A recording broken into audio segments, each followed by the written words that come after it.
Hey,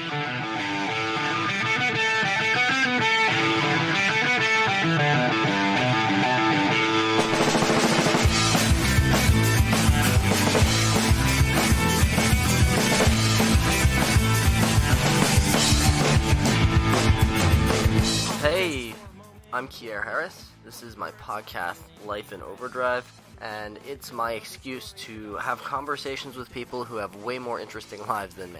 This is episode 1, featuring Alex Corea from The Attack over at twitch.tv/The Attack. These guys, if you remember Attack of the Show, back when the G4 television network was a thing, The Attack is basically Attack of the Show. It's the brainchild of Kevin Pereira, the former host of Attack of the Show, Alex Corea, the current host of The Attack, who co-hosts with Kevin and a swath of rotating guests, and Yaniv Fatucci, a former producer of Attack of the Show. So, in a lot of ways, it's like getting the old band back together, and it's like having a friend back that I haven't seen in a long time. That show was really important to my childhood, and since it went off the air, there hasn't been anything like it, and I'm so excited to see The Attack doing what they're doing and trying to bring back this sort of content to the world. And Twitch seems like the perfect place for it to me, because it's already the go-to place for people that want to watch streaming video games. It's a huge video game community. It just seems like the perfect place for a video game and tech news network to spring out of, because it's already got the audience built in. All of these people who are interested in Twitch are going to be interested in this stuff, and if you're a fan of Twitch, if you like watching streams,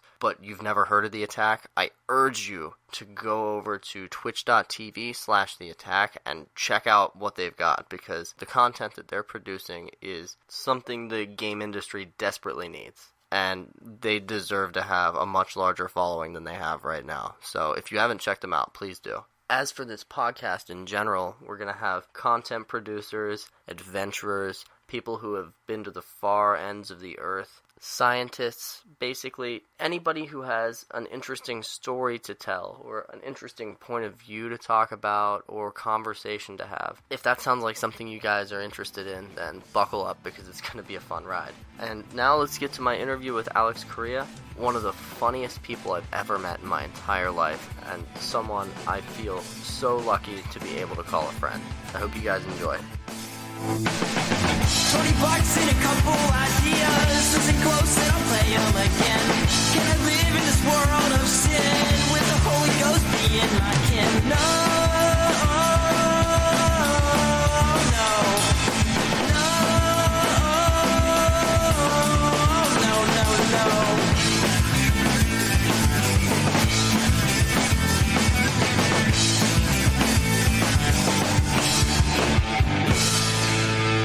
I think if you're going to introduce me, you need to talk about just my statuesque being. Right, obviously. I mean, my silky smooth voice that can rock any baby to sleep. Although, I'm actually allergic to babies, so don't bring a baby near me, because I will smack that shit.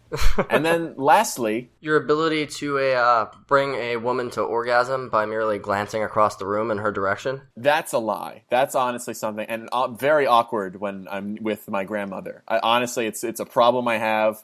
My Nana gets me a card, and then bam, on the floor, she's squirming, she's screaming, and it's no good. Honestly, it's more of a problem than you'd think. And then if you can have a woman orgasm by just looking at her, then what fun do I get to have? Because listen, it's a great thing to do. All guys would recommend make your lady happy. But if that's all you're doing is looking at them, and then they get off, and then they want to eat Ben and Jerry's and go to bed, then what are you left with? Then you're just jerking off and thinking about your power, which is weird, because I don't think any superhero should jerk off to their own power, unless it's super rad. And I don't think Orgasmo is a good superhero. That's all I'm saying. No, that's probably true. And I mean, are you even capable of shutting it off? Like, it's almost like a curse if, like, just any woman that walks into your general vicinity spontaneously erupts into orgasm. Yeah, what if I wanted to have a nice conversation with Condoleezza Rice? Ruined. We cannot talk about foreign policy anymore. We can talk about how you're finishing on the floor. I don't know what... I don't know why these women are all finishing on the floor. Maybe they have pants on. In my mind, they don't. That's also part of my power. I mean, what if you're getting on a plane to fly somewhere and your pilot happens to be a woman?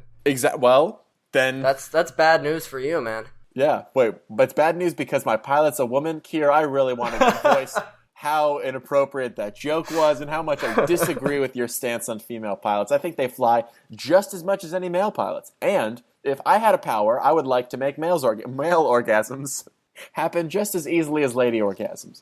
Okay, fair enough. Thank you. You can make everybody orgasm equally. Thank God. Yes, all women and men should come when I see them. That's all I'm saying. I mean, I have already, and we're only 6 minutes into this conversation. Well, that's a goddamn record for podcasts. I say put a stamp on it. This goes down in the Guinness Book of Record Holders book. All right. So, anyways, yes, you were telling me earlier how you thought it was an interesting story how you came to be at the same podcasting convention that Kevin Pereira was at. Oh, yes. So basically, the question how you first posed it to me was, how did I end up at a podcasting festival? Just an 18-year-old. It sounds like something a 34-year-old who's really into craft beer would go to and has a beard and a kid he doesn't like would be like, I'm going to go to this podcast festival. But yes, alas, I was 18 years old. And I was at the 2013 Los Angeles Podcast Festival. I don't even know. I think I knew that Kevin was going to be there. I wasn't. Actually, I did. I did know that Pointless was going to be there. I was like, oh, I'll go check out Pointless. I went to go see the indoor. It was basically the indoor kids in Pointless is what I wanted to go see. And it was right after. It was actually right when I first started college. I moved from New Jersey to Los Angeles, and I went to college, and then you think it was like my second week of college, I would probably be like going around trying to do college stuff. But I actually, the first week of school ever, I broke my hand something fierce. And you can actually, it's a very long story. You can hear the story actually on the episode with Ilya Posen, which was recorded at that podcast festival, which I happened to explain my injury on. And I hurt myself something fierce. I broke my hand. My face got all fucked up, and I was like the first week of school, when everyone's hanging out, I was all broken and full of Vicodin and all sad, and then I was like, I should do something that I like, because the whole first week, if anyone has not been to college, first of all, high five, congratulations. What's it like not being in debt? Also, it's a lot of people, you like try to meet everyone, but everyone's kind of weird, and you're like, you just want to be back with your old friends, and you're like, man, all my old friends like the same shit because we all grew up together and we like video games and podcasts and skateboarding and Totino's pizza rolls and whatever high school kids like, and you're all weird and different. So it's like it's a real shitty time. So I kind of just wanted to go be with my people, which were the nerdy podcasty type people. So I was like, fuck it, no one wants to go with me to the podcast festival, and I just had like a weekend of feeling all dejected and broken. I will go to this podcast festival. So that is what I did. So you wound up at a podcast convention because you were sad, lonely, and dejected, basically. Well, yeah, basically. I mean, I made some friends you make the first week of college, the people who happen to live on your floor, and I was like, these people aren't great people. I'm going to go. I wasn't like, I want to go home. It was like, I can fix this, but I also just want to go and have a conversation that isn't about like sports I don't like or how much I'm not into surfing, because apparently in Southern California everyone in college likes surfing, and I was like, I don't give a shit about surfing. So I was like, I will go and talk about video games and comic books and stuff with nerdy middle-aged men at a podcast festival. So I did, and I went. And I talked to some people, and it was fun. I was like, I don't have to pretend not to like these things, and that's what I did. So I was like, I will go alone. And I did go alone. And then I know that you first ran into Kevin during his show whenever you had to get up and, well, you didn't have to get up and ask a question. No one was holding a gun to your head. You voluntarily got up to ask a question to Kevin. And if I recall correctly, it was close to the end of the time that he had, so he didn't really have time to actually get to your question. Yeah, so that question, the only reason I decided to ask it with Kevin is because I previously talked on Jordan Jesse Go, and I was like, when I first got to college in high school, I didn't do I didn't do any theater or drama, anything. So I was actually very uncomfortable with talking in front of people, and that changed kind of after it's actually when I got to college, I started working at the TV station and doing like small little acting things at the college TV station. And I started doing stand-up at college and stuff. So I was just getting comfortable with talking in front of a crowd of people, and I just said something maybe an hour ago during the Jordan Jesse Go, and I was like, you know what, I like Kevin.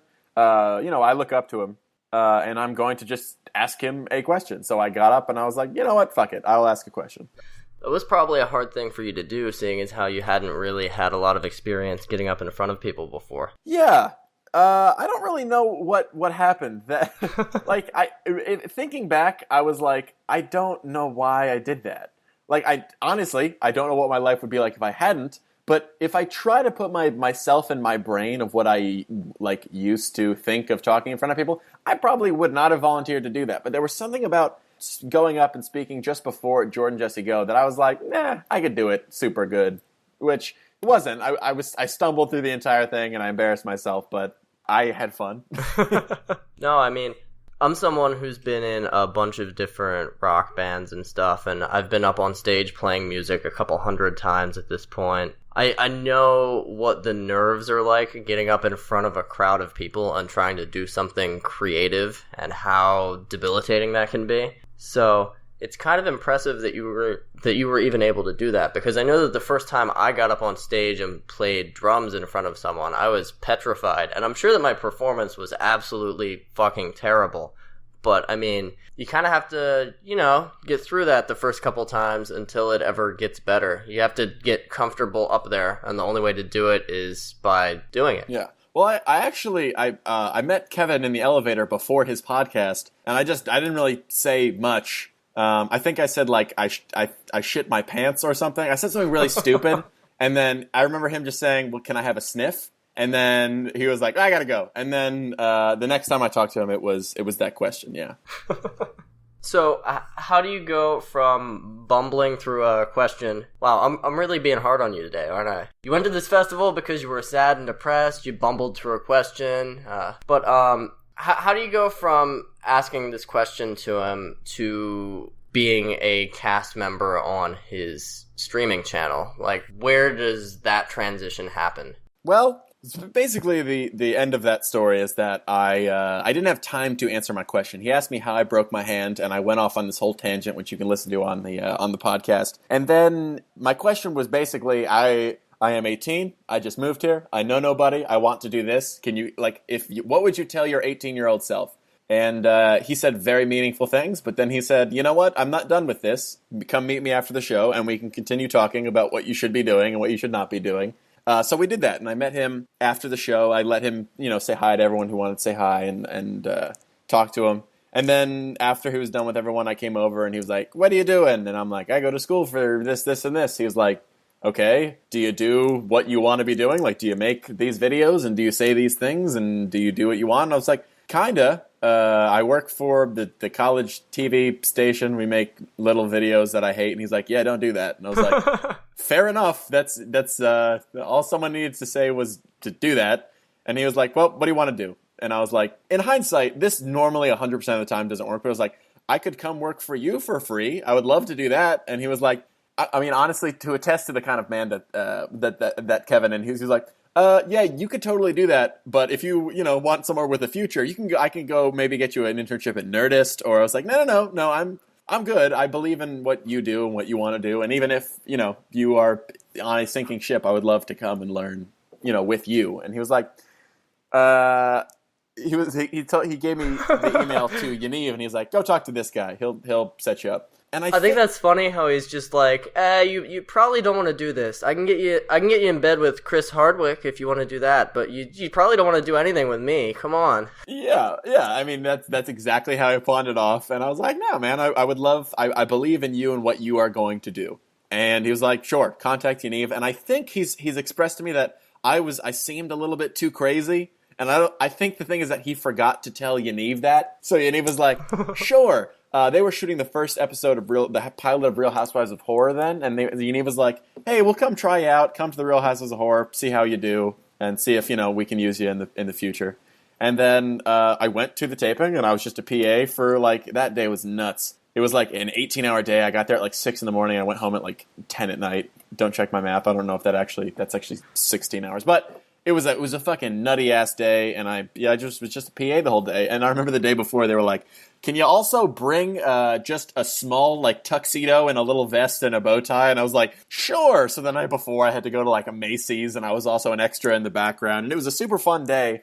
And then they brought me back to the office, and they were like, "Hey, you weren't terrible at that, and you didn't stab anybody. So if you want to come back, we're not doing anything this year." But come back in December or January, I forget, and you can come just do stuff for us, and that's what I did. And then for about a year and a half, I worked at Super Creative, and slowly I started to take care of all the producing needs here and there that needed to be done, and that's how I got here. That's such a cool story. It reminds me a little bit of how I got involved in IGN, and bear with my story time for just a second, because it's going to come to a point eventually. I don't know if you know who Per Schneider is, one of the founders of IGN. He sounds delicious. He does. He really does. But whenever I decided that I wanted to start writing for them, I had already been writing for Cracked.com for a while, so I had a lot of writing experience under my belt. And being the naive person that I was like, oh, I'll just shoot an email to one of the founders of IGN, and maybe they'll be like, yeah, sure, come write for us. Because that always works out, right? Per emailed me back the next day, and he was like, oh yeah, here's the email for Justin Davis, the guy in charge of features over here. Just pitch some stuff to him. And I just I was expecting no response whatsoever. Yeah. And he was just like, oh no, totally, write some stuff for us. It sounds like that's kind of similar to what happened with you and Kevin. And I think that's really weird that things like that happen on a really frequent basis, but people are always afraid to just ask. Yeah, the people, you'd be surprised. The hard part is not the dumb luck of getting an in and saying someone giving you a chance. It's like doing it. People are not good at doing it, and like, you know, even with us, we have interns now who are very dedicated and they're great. But in the past, like there's been people who are not up for doing it, and then, you know, their in is wasted if they don't put the work in. So like, if anyone out there is like, man, I would really love to write for Polygon, just like fucking send them an email, and then once they're like, yeah, what do you have? Have something to say? And then I have ideas, and then if they're good, you did it. Like, it's not impossible. It's not the fucking Wild West. It's, if you want to do something and you really want to do something, because it's not super easy, but if you really want to, it's totally doable. I think a lot of people are so focused on getting in touch in the first place, though, and like making people understand how much they want the job, that whenever it comes time to be like, and this is what I can do for you, they're like, wait a second, I don't have anything. I spent all my time and energy on getting in touch with you in the first place. Yeah, it's not all like secret clubs and passwords. It's like talent and skill and perseverance. And if you have that, it doesn't matter if someone is like the second cousin of the guy who owns the company. It's like you will stand out, as everyone else in the world is probably a shithead except for you and everyone else who works at that job. So like, just be smart and interesting and have ideas and have your work canon ready to launch, and then I think anyone can do anything they want to. That seems a bit terrifying, though, doesn't it? Oh yeah, definitely.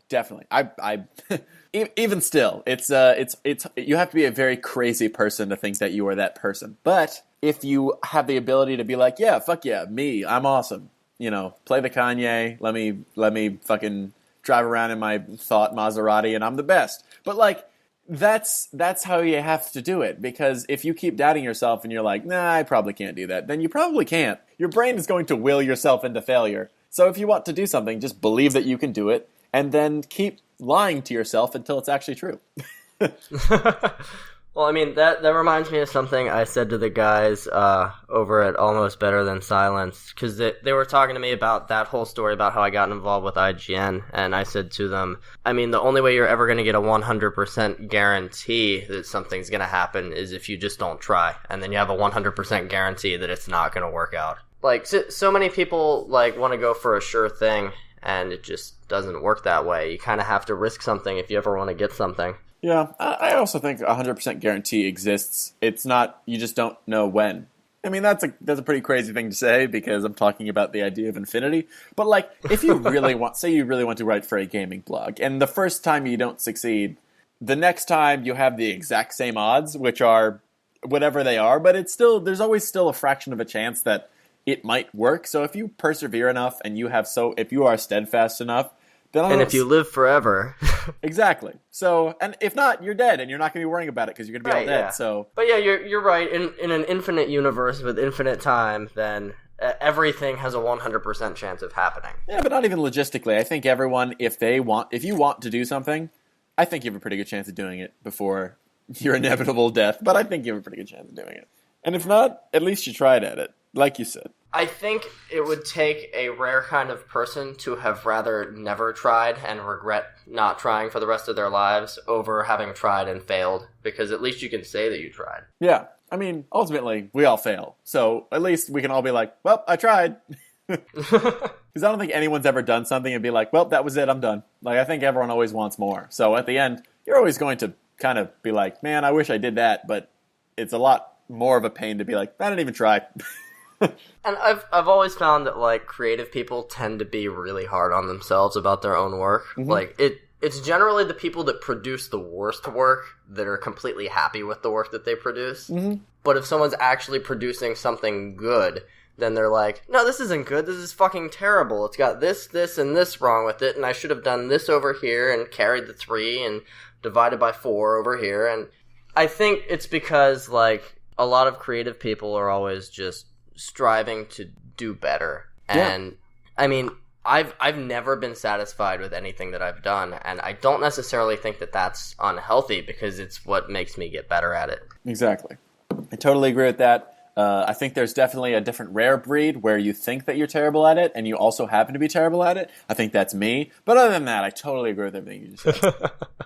Well, we can't all be Yaniv and wear a Kentucky Fried Chicken necklace and spit out some sick rhymes. Yeah, he doesn't like doing any of that stuff. That's why we make him do it.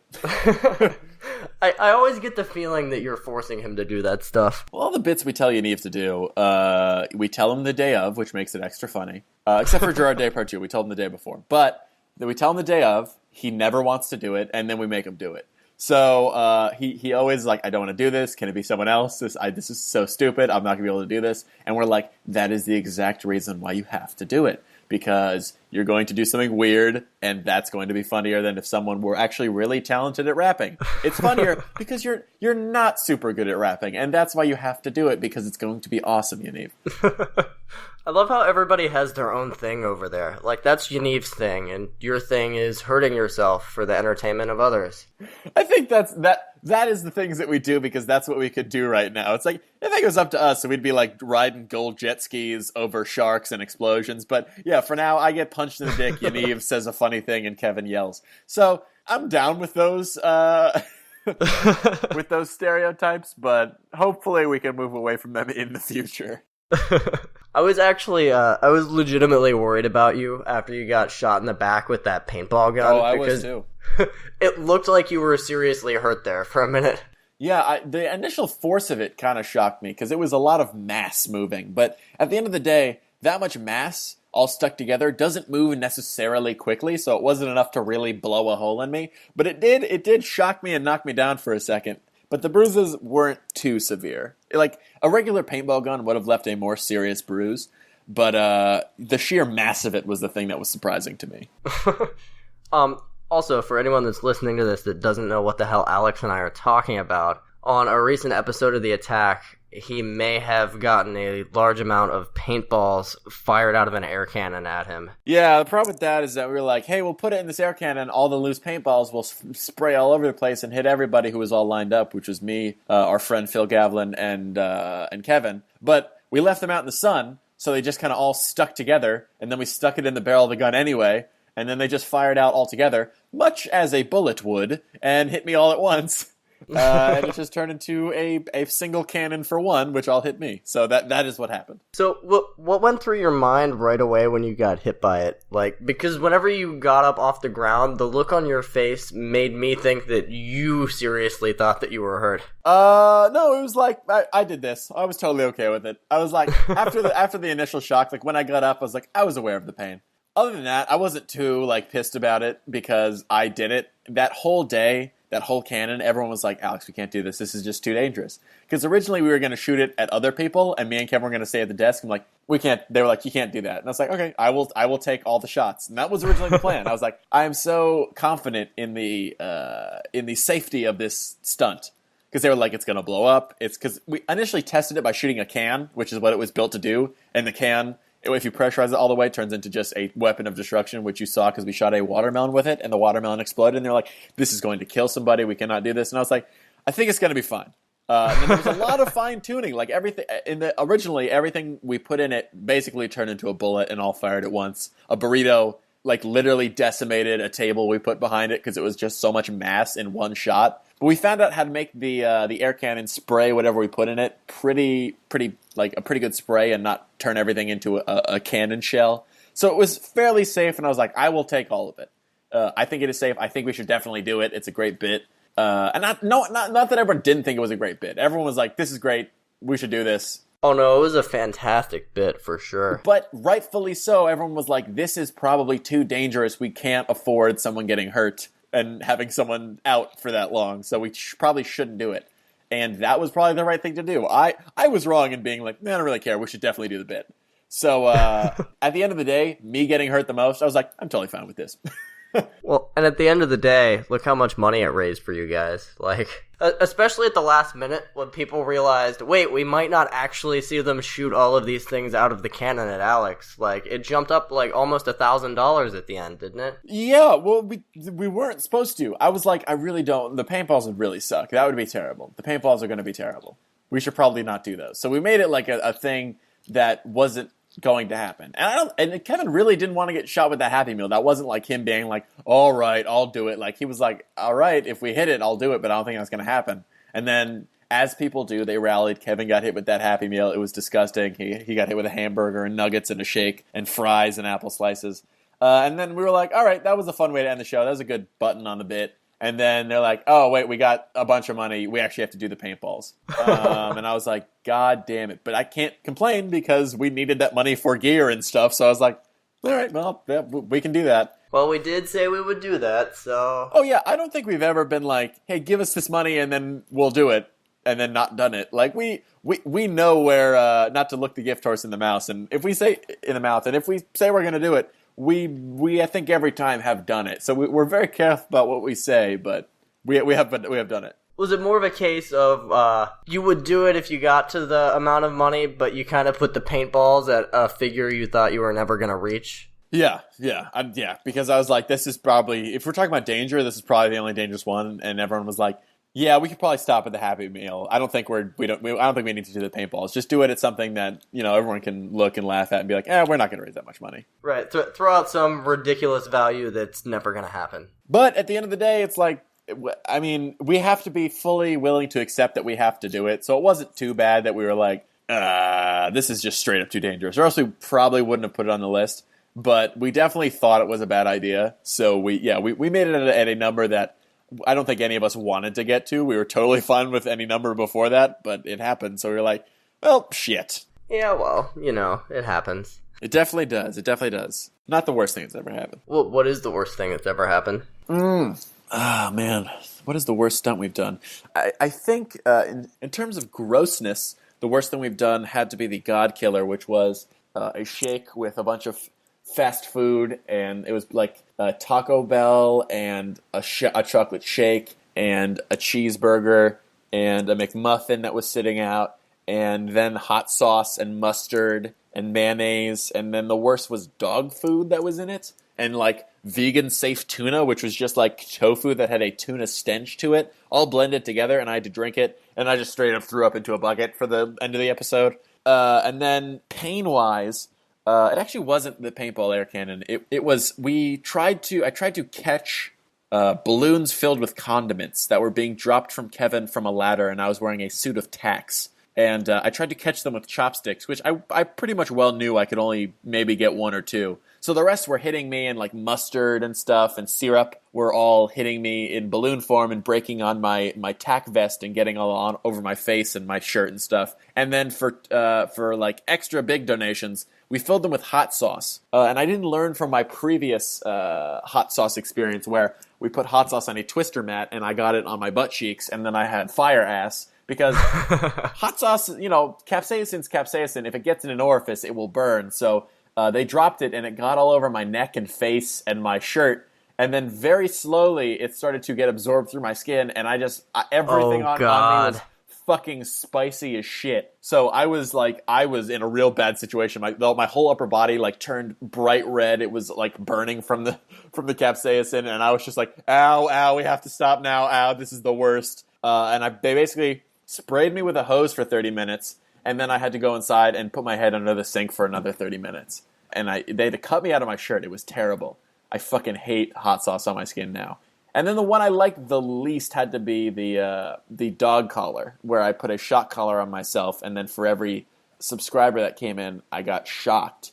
And the problem with that is I fucking learned I hate electric shocks, and I couldn't do the show because I was so scared of it coming in that all I was thinking about is getting shocked, so I couldn't actually think about doing the show. So that was my least favorite, was the dog collar. Because the only thing that I've had a significant electric shock from is like one of those fake lighters or pens that like a gag product that gives you a little jolt. How does it compare to that? Is it like a bunch worse or is it similar? It feels just like two needles. The way a dog collar works is it's just two probes, two little metal stickers that you put on yourself, like two little toothpicks that you put on yourself, and those are the two contacts. And then it just feels like they have little needles in them, and they just shoot into your nerves. And it's a very quick, very sharp, terrible thing. Ooh. I've never been tasered. This is more localized. Taser's like whole body, and I've been electrocuted before, by like standard AC power. And I don't really remember that because it was a real long time ago. But I know that the dog collar is just like two little needles of electricity poking you, and it's pretty shitty. Yeah, I wouldn't have thought of it like that. I guess I technically lied. I did get. The worst electric shock that I've had was whenever I was 16, I worked at a bowling alley, and all of the machines were like really old. They were like from the 70s, and they were held together with duct tape and prayers. And anytime one of them broke down, which was a lot because of how old they were, you'd have to run down back yourself and figure out what was wrong and try to fix it if you knew how. But I went down to fix a problem the one time, and I'm up on top of this machine, and I have to throw the breaker to turn the machine back on. Mm-hmm. But I'm in a position where like I have to lean across the top of the machine to do it. So I'm leaning over to flip the switch on the breaker, and I realize I can't quite make it the whole way. So I reach back and I grab a hold of a metal piece of the machine because I'm 16 and I'm fucking stupid. And I hang off of that so that I can lean over farther and flip the breaker. And as soon as my finger touches the breaker switch, it completes a circuit from that metal rod that I'm hanging off of to the breaker. And I just get the worst electric shock I've ever had in my entire life. I don't know how dangerous it was. It probably could have killed me. Well, that's when you became Bowling Man, and you had the ability to talk to bowling balls. Talk to bowling balls, bowling pins, run in fear. Yeah. But what that felt like, it was just like, it didn't even feel like an electric shock. It just felt like all of the muscles in my body contracted really hard all at the same time. Probably because that's what electricity makes your muscles do. Yeah, I think physiologically that's exactly what they do. It didn't feel like electricity though. It just felt like if you squeeze your hand into a fist really hard, that sensation, but every muscle in your body. Yeah. I mean, very unpleasant. I thought that story was going to go, you just tried to turn it off with your dick. You're like, well, if I hang off this, I can reach over with, all right, go, all right. Let's be honest here, Alex. If I used my dick, I wouldn't have had to hang at all. I could have reached from the platform I was standing on. Fair enough, sir, and congratulations. It's completely useless for sex, but I can lasso women from across the room. Yeah. That sounds more of a dangerous proposition than I would have hoped for, but again, congratulations. So something that I've been wondering for a while after watching the attack, I can't tell how much of an act and a bit this is and how serious it is. The best example I can think of is that bit that you did where you were like sticking different vegetables that were phallic shaped in your mouth and spitting them back out into a glass. Do you remember that bit? I do remember that. That was the I believe a woman tried to use a goose call, but she just ended up sucking it like a dick. And then I chose to make a salad, but to make the salad, I sucked everything like a dick. Yes, that's the one. Yes, I remember that. Well, the thing that I've always wondered, and this is a great example of it, Kevin did not seem happy with that bit at all. And it's hard to tell if, like, when he gets down on you like that while you're recording, if he's actually pissed off at you because of the immaturity of some of the jokes that you do sometimes. And I don't necessarily mean that as a bad thing, but, like, your humor tends to be more of an immature thing compared to the jokes that Kevin makes sometimes. And that's not a bad thing. It's just a different style of humor. But it seems like it pisses Kevin off sometimes from the viewer perspective, and I can't tell if he's acting or if he's legitimately angry sometimes. So here's what I would have to say about that bit. That bit was not a good bit. Did Kevin like it? We've never actually talked about it. After the show, we just go back to being friends, and then that's it. And then it's like, I'm hungry, and then a fart, and that's it. Like, I don't think nothing has ever happened where it's after the show, he's like, hey, listen, never fucking do that again. Did he not like the bit? I've never actually asked him. But if he actually had a problem with the bit, he would not say anything on air. So I would have to assume that even if he didn't like the bit, the way that he reacted was definitely was a bit in of itself. Because you have to think about that bit. It's like it was a poorly designed bit, not because I was sucking everything like a dick. Kevin is a comical genius. He is one of the smartest people I know. That is something I have heard him say way more immature things. So the actual content of the bit was not what maybe he didn't like. What the problem with that bit is that I didn't plan an out for it. There was no punchline. There was no button. So I think that was his way of creating one, which was, Alex, stop doing that. That's the worst. And then when he gives me that, I have the character of I keep doing it, and then he has the character of stop doing it. So it gives it some dynamism that I did not program into it. So was he mad at it? It doesn't matter because he actually saved the bit, or else it wouldn't have been anything. No, I definitely agree that what Kevin did and creating that dynamic between the two of you after that point, that definitely made it a lot funnier than it had been previously. But yeah, was he actually mad at me? No, I don't think so. I don't think that's ever really happened with anything that I would have, if he actually had a problem with it, it's not like I surprise him with bits, like he comes in and then I run down what I've thought of, and then he's like, if it doesn't make any sense, or like I said, it's an incomplete bit, like it doesn't have an actual joke to it, he'll be like, all right, think about it, we'll do it some other day, because it's not ready right now. So he didn't say that. If I ever did anything really seriously problem, he would be like, yeah, we could probably stop doing this. But the only time I can really think of in any recent memory where we did that was actually recently with that Chizza bit, which was Yaniv wearing a necklace made of fried chicken and a hat of KFC, and he did chicken puns. I kind of feel like that's because no one realized how racist it was beforehand. Well, it seemed like it wasn't. See, you have to be careful because it wasn't inherently racist. We didn't say anything racist.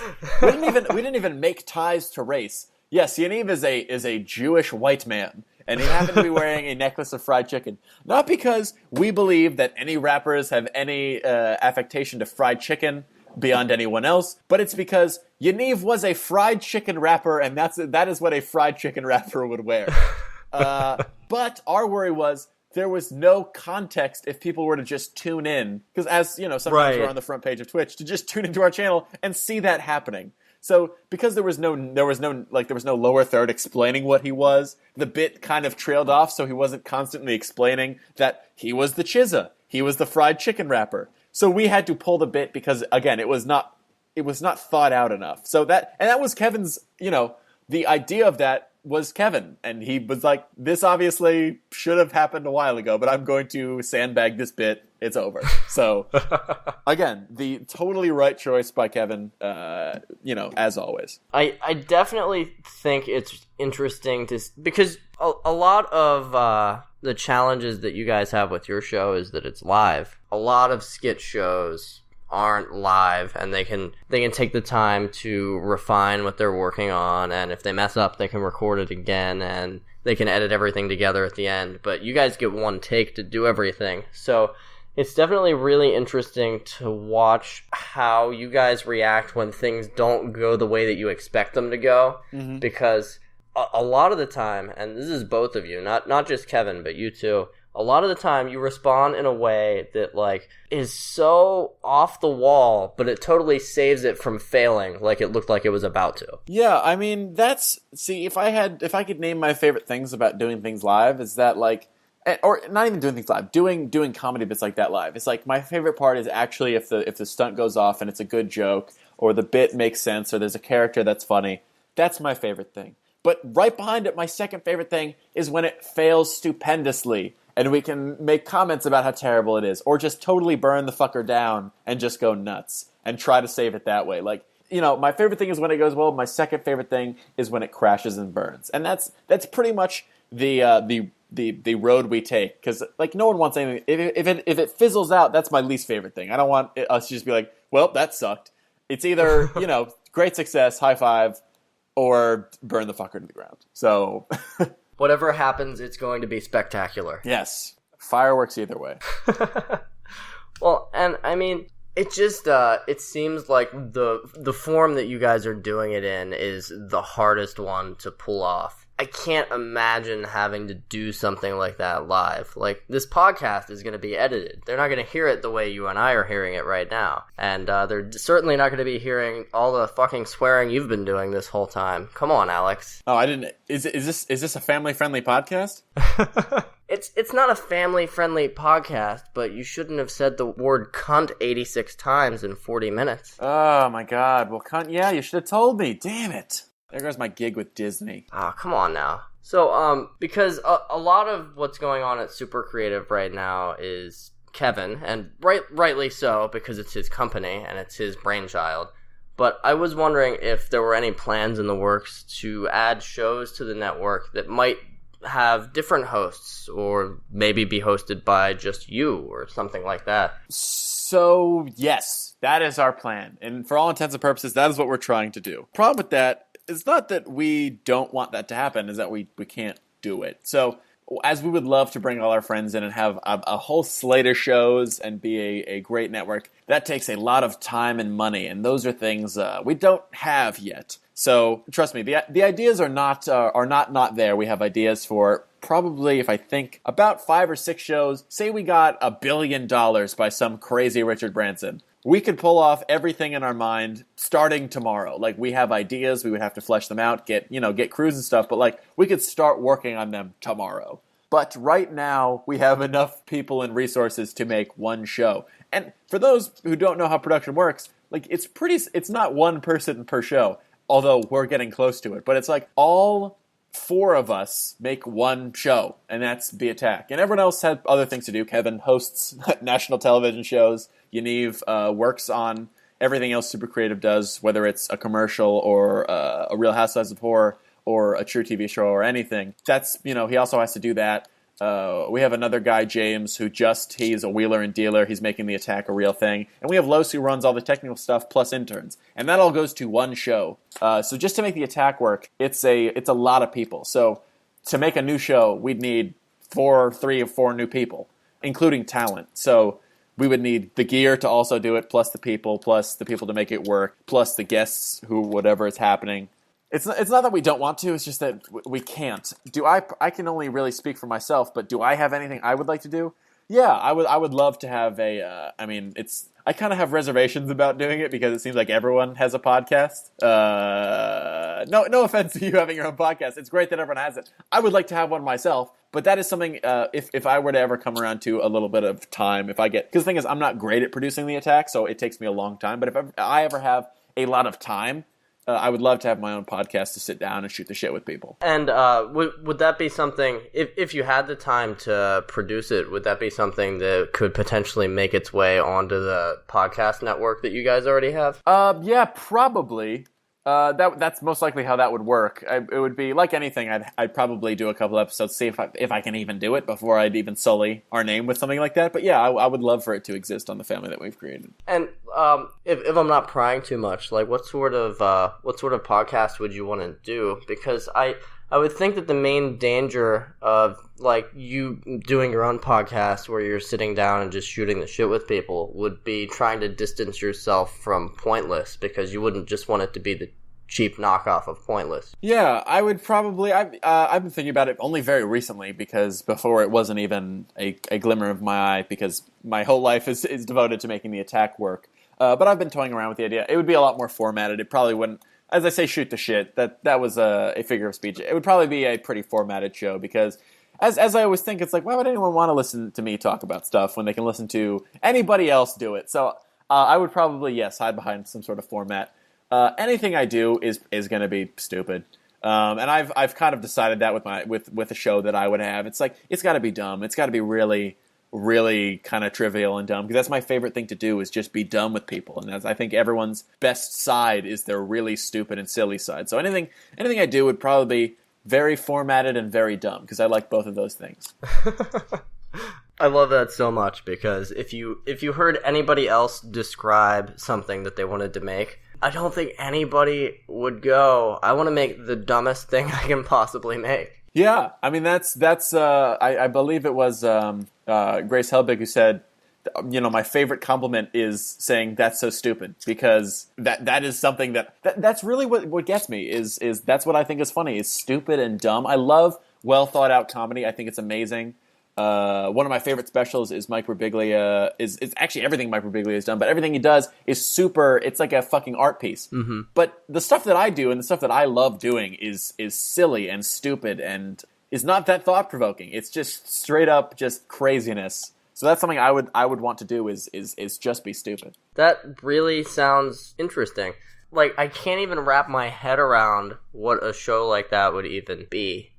I don't know what you could do in the podcast world, but like I think some of the most perfect forms of entertainment are like a Japanese like game show. It's just like crazy shit happening, and there's like small reactions in the corner, and also a robots dancing, and like a Saturday morning like Spanish like Sábado Gigante kind of show where everyone's like dancing, and then the crowd gets up and they're all singing this jingle, and then cross that with like just like what's inside Weird Al's brain, just crazy shit going on. And then some of the stuff that we do, just kind of knowing what you're talking about, but also doing it in a dumb way. I think being smart while being stupid is a talent. Just well-educated dick jokes are my favorite. So that is something I aspire to be, is so smart it's stupid. I'm also quite the connoisseur of dick jokes. Back when I was writing for Cracked.com, our titles on the forums were purveyors of dick jokes. Like, that's what your default title was. It was purveyor of dick jokes. Because that was always what the format was back then. It was, here's some new and interesting information you didn't know, presented in a comedic, funny way with as many dick jokes as possible. Exactly. Trust me, I understand some of the critiques with me. It's like, listen, we get it. Dicks are funny. You don't have to lean on all the time. And I don't think I do, but if anyone who says dick jokes are not funny... if you can lean on your dick all the time, I mean, that's impressive. Oh, and I do. I need to get them their own Dr. Scholl's. They're starting to get bunions. It's like, those of you who don't say dick jokes are funny, eat a dick, because it's funny, they're tubes of meat. You are stupid if you don't like dick jokes. Yeah, just an otter pop made of flesh. That's all I'm talking about, guys. You've spent a lot of time thinking about silly names for dicks, haven't you? Exactly, yeah. It's fucking meat burrito, dude. So something else that I was wondering, you guys put on a show 3 days a week for the attack. Yes. And it's between an hour and 2 hours in length on average, right? Yes. So at the most, that's 6 hours of programming a week. How much time goes into creating that behind the scenes? 7 days a week.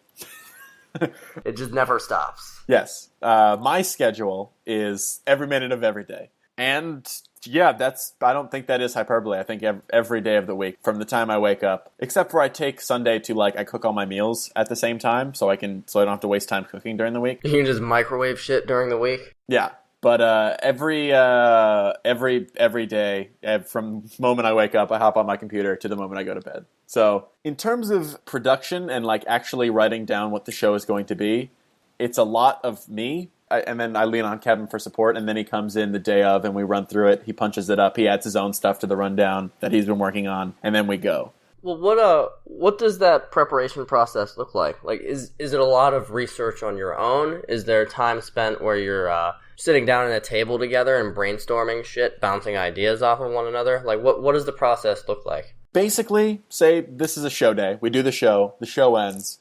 I take about 30 minutes to not do anything. I kind of just sit around when I'm lucky. Sometimes we have to hop right into a Patreon cast, or we have to shoot something really quick. But I take a little bit. I just kind of sit around, and then I kind of start working on the next day's show. And no one cry for me, no one weep. It's a lot of the first part of the show is just looking at the internet. I look at Reddit, I look at Kotaku, I look at a bunch of forum sites, I look at all the geeky, nerdy news sites. I look at stuff to try to draw content from, and that's the whole first half of it. Honestly, it's just finding shit. So. Well, I mean, people who aren't content creators might not understand that so much, but 90% of creating any sort of content that's based on real information winds up being researching. Exactly.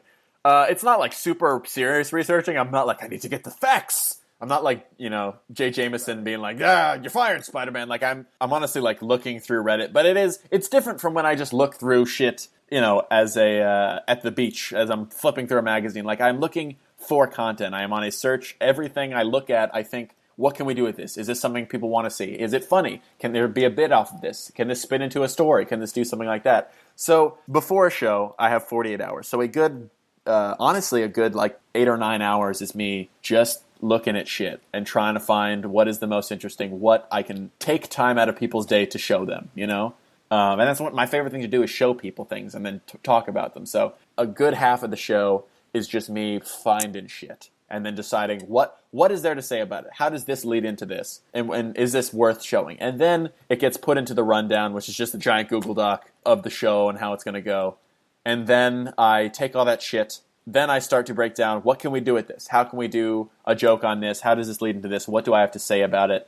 And then, so say this show happens on a Monday. Monday night, I start looking for shit. Tuesday morning, I'm still looking for shit. I'm taking care of anything. Say we have a pointless podcast, I have to do some other producing for anything. I take care of that on Tuesday. And then Tuesday night, I start thinking about what to do with those bits. Like, so how we're going to do them. I start blocking out what the bits are, what kind of production, if we need cameras, if we need people, if we need that. And then that Wednesday that the theoretical show is on, I get in, I do one last look for any pieces of little gold that we can get the jump on. There obviously probably won't be a bit for those, but any last bits of gold, I do like an hour of trolling the internet for that kind of stuff. Then we start shooting the bit, the little thing we want to do, little featurette. Maybe I record some B-roll for a game we want to review. I start cutting. A lot of the time, the day of, is from the time I get in at around 9 to 4 o'clock showtime, is just I'm staring at Premiere and I'm shooting stuff, and then I have to cut the videos down to just the funniest parts, or I have to do an edit joke, which is like, I want to edit a dick into this, so I have to sit in Premiere and After Effects and quickly hammer out. I've gotten very good at hammering out edits very, very quickly. So I hammer out an edit joke and edit in a dick here, a fart noise there, and pump it out and get that all ready in a folder to pull from during showtime. And then, honestly, I do that until about 3:30. Then me and Kevin, on good days, we sit down and we run through the show, how things are going to work, how we're going to toss this, stuff like that. We run through if a bit is live, because a lot of our bits are live. Who has to be on camera, who is in front of the camera, how the mics are going to be live switched, how the shot's going to be switched. And there are days that we start at around 3:30, 3:45, and then all the way through the countdown, we run through that stuff. And then 4 o'clock, we have like 20 seconds to catch our breath, and then the show starts. So once the cameras are rolling, how often do things go according to plan? And before you answer me, I kind of feel like the answer is never. No, I think like 20% of the time. Like, it plays out how it did in my head. And that's a pretty good ratio. Most of the time, yeah. When all the jokes are not written down. Me and Kevin, if we say something funny, it probably wasn't thought of before. We think about structural things, so the show isn't a complete fucking mess. But most of the time, every single thing we say about a thing, except for some like overall thoughts about it, or how this relates to this, or how we can toss to this, we come up with on the spot. So I don't actually plan much about what jokes are going to be where or whatever, except if it's like a planned out bit. But most of the time, yeah, it's all improv. So things don't normally go to plan, but most of the time we don't really have a plan. I have the utmost respect for anybody that can pull that off, because I do a lot of stand-up comedy in my free time, and I know how hard it is to be funny when you have everything written down and know exactly what you're supposed to say. So if you don't have a plan, if you don't necessarily know what jokes you're saying when, I can't really explain to someone who's never done comedy before. I know you have. I just mean in general. Mm-hmm. I can't really explain how different that is, but it's a completely different world. Yeah, I mean, it is. So I have the pleasure of working with Kevin. He's way better at being improvises. He's way better at improvising and being funny that way. I'm not even good at saying improvise. I can't even improvise my pronunciation of improvise. But yeah, he's the best around, and I try to play catch up with him. But yeah, it helps to be very it helps to be very good friends, and it's at the end of the day, it's not really improvising. It's just kind of me and Kevin dicking around. So I don't know if that kind of takes away from the seriousness of how you thought the show runs, but like at the end of the day, we produce a whole show, and then me and Kevin kind of hang out and shoot the shit as if we were just like hanging out in my basement and watching a show. Like it's just us, doing bits and funny voices and yelling. So it's cool to just hang out and be funny like that. No, I mean, it definitely doesn't take away from the show for me. If anything, it makes it more impressive because, like, when you sit down and you watch the attack, it really looks like you and Kevin are just dicking around. And I don't mean that in a bad way. That you could take that very offensively, and I don't mean it like that. Well, that's Twitch. I mean, like, we've thought, like, should there be a prompter for the intro so we can just get through with it and then get to the videos and really... But it's not all about the content. It's not all about... People aren't like, I need the scoop on that new graphics card. It's like, we love the things we talk about. We are passionate about games and tech, and when we're not looking at it for the show, we're looking at it for ourselves. We talk about it exclusively when we're hanging out, because that's what we love. That's what we want to do. I don't think it's important that we are the journalistic pinnacle of producing these stories and getting that information out there, At the end of the day, Twitch is just like a huge hangout. And if we can bring a little tiny bit, because it's not a lot, we're not great at it, but just a little tiny bit of production value and thought and kind of a more formal presentation, I think at the end of the day, we're just hanging out with people, and we're just hanging, and that's why I love looking at chat. I love all the interaction. I love taking your questions because, like, I just want to hang out, and that's what the dream is, and that's what I think we're working towards, and that's what I think the show is. It's just a hangout, but two of your friends are louder than everyone else and scream and make fart noises. But yeah. It definitely has that feeling and that atmosphere to it. Like, I've never watched it and felt like I was watching a TV show so much as I felt like I was Skyping with two close friends. Yeah, that's what I like it as. We're just hanging out and having fun. As long as we can do that, I think we can do the show. Fair enough. Another thing that I was curious about, because you told me that you listened to Pointless prior to being involved with Super Creative at all. Yes, I did. And now you're sitting in the room while Pointless is happening a lot of the time. Yes, I am. What's that like? It's cool. It really is. I wish I had something more prolific to say about it, but, like, it's just rad. I really do love to sit in. I love to just feel like I'm hanging out with Kevin and a guest, and honestly, more than personally, like, my enjoyment of the show, it's a great learning experience. Listen, you can take a class online, and that's a great way to learn something. But to actually see someone who is one of my favorite, and was before this one of my favorite interviewers in the world, which was Kevin, work with someone personally, it's even more than enjoyable. It is one of the most insightful and most educational things I can do. And I think I am so much more able to talk to someone just because I have watched Kevin do it in person. So beyond me kind of nerding out and being like, whoa, he's talking to this person's really rad, it's more like, it's crazy how Kevin can dive into someone's brain and feel like they've been friends forever and really get an interesting, thought-provoking, and also really hilarious conversation out of anyone he sits down with. So more than anything, I am admiring Kevin's ability to interview, and as well as what the interviewer has to say, but just most of the time I'm in awe about how great of an interviewer Kevin is, and I'm trying to learn from doing that. Yeah, it definitely is crazy and awe-inspiring just to see how he can, no matter who it is, get to something that's really deep and profound in the middle of a conversation, even if he's never spoken to the person before. Yeah. That's not easy at all. No, it's not. It's pretty awesome. I enjoy nothing less than being in that room. Because honestly, like, job's probably better cut out for Los. I fuck up a lot, but, like, I insist that I ask for a favor and go sit in and run the board.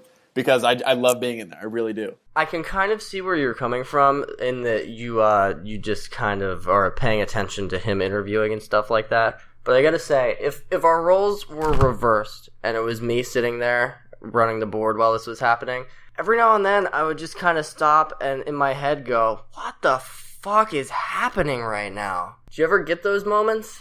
I did, but I stopped doing that, and it's really hard to relate to, but I stopped doing that because a lot of what I do, I'd kind of spook myself if I did that. The more I think that everything is normal, the less I am worried about it. Because, honestly, I still, it's only been 2 years that I've been doing anything remotely like I do. So if I really thought about what I was doing at any time, instead of just having fun and pretending like this is normal, I would probably spook myself to the point of not being able to do anything.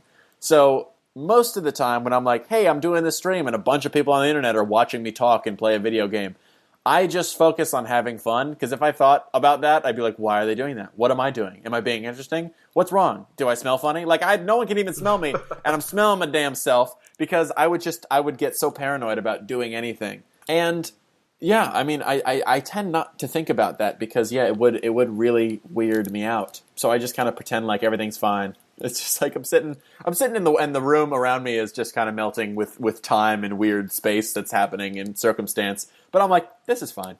No, I mean, that's definitely a good way to look at it, because it's really easy to psych yourself out with stuff like that. I've definitely been there. I've done that with some of the early things that I've done for IGN, because in my head I'm just like, oh my god, IGN wants me to submit this article that they've accepted. What if it's not good enough? What if they get this and they're like, oh, we made a mistake accepting this from this guy. What he turned in is fucking terrible. He just needs to go away forever now. And that's not a healthy spiral to put yourself in mentally. Yeah, but it's still something that I get caught in all the time. It's kind of a weird thing to kind of think about, but like most of the time, it's important to listen to your audience and understand, comedy is all about listening to your audience, and if a joke doesn't work, you have to take note of that, and you have to change things, and you have to think about why it didn't work, and learn from every joke you tell. But most of the time, beforehand, I'm not really worried, and I think that comes from doing stand-up, but I'm not worried about what the audience is going to do, because I will learn from that experience. But it's not the end of the world if people think something I say is dumb, or they disagree with me, or they don't think I'm funny.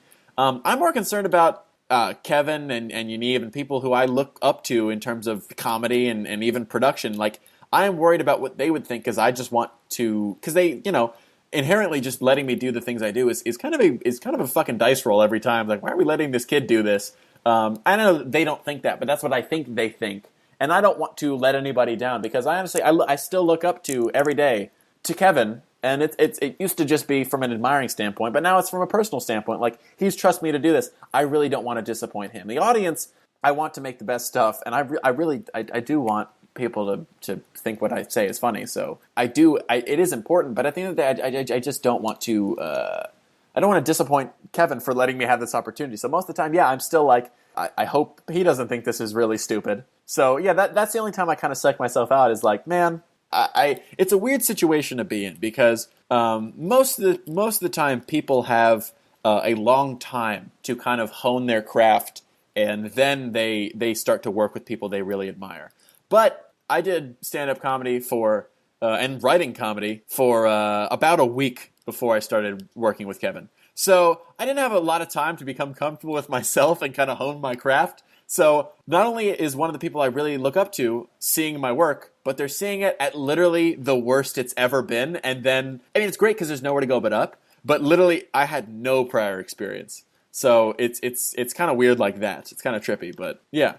Yeah, you kind of have to go through the awkward experience of learning how to do everything under the supervision of someone you admire so much. Yeah, that's definitely been a hurdle, but over time it's been really freaky, but it's definitely pushed me to work harder than I thought I would ever do anywhere else. And it was when I fucking first got the job at this campus TV station. I'm like, I want to get off on the right foot, and I want everyone to respect what I do. But at the end of the day, I'd be like, nah, still kind of fuck it. But like to have someone who really inspires you to be in direct contact with what you make, I'm kind of like, yeah, I should probably not fuck this up. I should probably not fuck this up. So that's it's been kind of a trial by fire, but also it's been a fun and awesome way to do things. So well, I think you have a really good head on your shoulders and a really good way of looking at it. So sure hope so.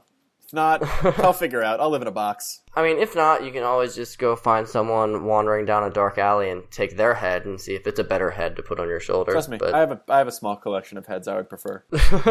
Honestly, I think I got a big head. Honestly, I look at myself and I'm like, man, that dude's got a big head and that's me. It's because my body is real slim. I got kind of like a beans. We don't have to get into it. I look like a crazy beanstalk man. All right, well, I know that you've got to get going, so I think that's a good place to end it. But why don't you tell everybody that's listening where they can find your stuff? Okay, so if anyone wants to find anything I do, and I don't know why, maybe you're lost in the world, maybe you don't know which way to turn. I've been there, and you're like, this guy makes interesting things. I want to find this man. Well, first of all, I'm sorry. Second of all, you can go to Twitter or Instagram. I use the same name for both of those things. It's at Alex T, as in Thomas Corea, because that's my middle name. And Korea is Corea, like the country, but with a C. Or you can find me every day on The Attack. It's twitch.tv/The Attack. Go watch it. Every day at 4, we'll have some piece of content on during the week, so go look at that. And then if not, just look around North Hollywood. I'll be walking around. I go to the Ralphs a lot. If you want to stab me, you can meet me there. But other than that, yeah, twitch.tv/The Attack. I should be more sympathetic. I tend to get lost in my mind. Whoa, I wanna get away. I wanna leave today. No more waiting, no more lies. I'm flat broke, no time to buy. Welcome back to the future, everyone. I hope you guys enjoyed Alex and I's conversation. If you liked it and you want to see some more, this is going to be a weekly podcast, so you can feel free to tune in next week, and we'll have a brand new episode with a brand new guest. And if you enjoyed it, don't forget to like, subscribe, leave a review, tell your friends, murder someone in an alleyway, and leave Life in Overdrive scrawled on the wall in their blood, so that the first person who stumbles into that alleyway is confronted by a horrific crimson warning that they can't understand. But they're forced to run through the streets of the town shouting, "Life in Overdrive is coming! Flee while you still have your souls!" Any little bit helps when a podcast is just starting out like this one is, so anything that you can do to show your support would be greatly appreciated. The first song in the podcast is called Holy Ghost by a band named Hip Shooters. They're really good personal friends of mine, and I just want to take this time to thank them for allowing me to use their music. The song you heard right before we came to this outro after the interview was called Dead Town, and that's another Hip Shooters song. And now we're going to ride it out on one of the coolest guitar riffs I've ever heard by my good friend Doug Coleman, who is the host of the Almost Better Than Silence podcast here on the Almost Better Than Silence network. This is his band, Spyglass Hill, and this is the outro to their song, Intense Like a Circus.